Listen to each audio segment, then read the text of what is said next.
Bonjour. Alors, puisque j'en étais dans tous les pièges de la vie spirituelle, il y en a un qui est bien connu, ce qu'on appelle l'orgueil spirituel. Alors, euh, ça dit pas grand-chose peut-être, mais je vais essayer de vous l'expliquer.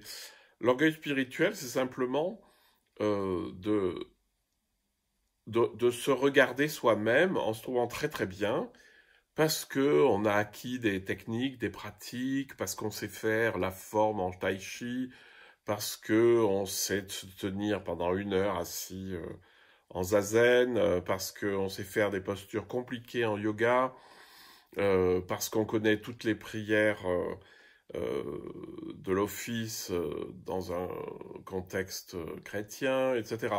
Donc de s'enorgueillir quelque part de choses qu'on sait faire dans le domaine spirituel, qui sont donc des formes, des choses qu'on a apprises et qu'on maîtrise, hein. Et alors, le problème, c'est pas ce qu'on sait faire, au contraire, ça c'est des outils et c'est très bien. Le problème, c'est le regard qu'on porte sur soi-même et qui est content, on est content de soi. Enfin, content de soi, non, on s'en enorgueillit, c'est-à-dire que on s'estime supérieur aux autres. Dans la vraie spiritualité, en fait, le, le regard dépouillé de soi-même, c'est-à-dire qu'il n'y a plus de regard réflexif sur ce qu'on est, sur ce qu'on fait. C'est assez frappant d'ailleurs. Euh, il faut que quelqu'un vous demande comment ça se passe en vous pour que vous regardiez. Mais à partir du moment où vous avez dépassé le, l'enfermement sur vous-même, il n'y a même plus de regard vers vous-même parce que ça n'a aucun intérêt.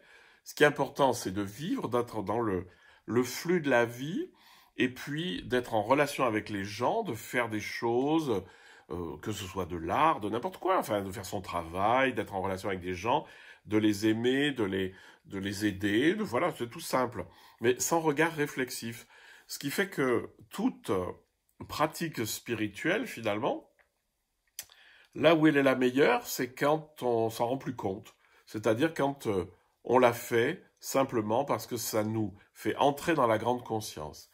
Lorsqu'on se fixe sur la forme, le danger, c'est l'orgueil spirituel, c'est que on se regarde avec un peu de complaisance et on se compare aux autres. Moi, je sais faire ça, hein. Et ça, c'est... Alors au niveau spirituel, c'est le niveau zéro, parce que on confond simplement une performance et l'ouverture de la conscience que ces pratiques sont censées nous donner ou nous ouvrir à, hein. Une pratique ne donne jamais l'éveil. Ce qui donne l'éveil, c'est l'ouverture de la conscience qui existe dans la pratique. Voilà, donc méfiez-vous de ce petit démon qui s'appelle l'orgueil spirituel et qui fait que vous avez vraiment l'impression d'être au-dessus des autres.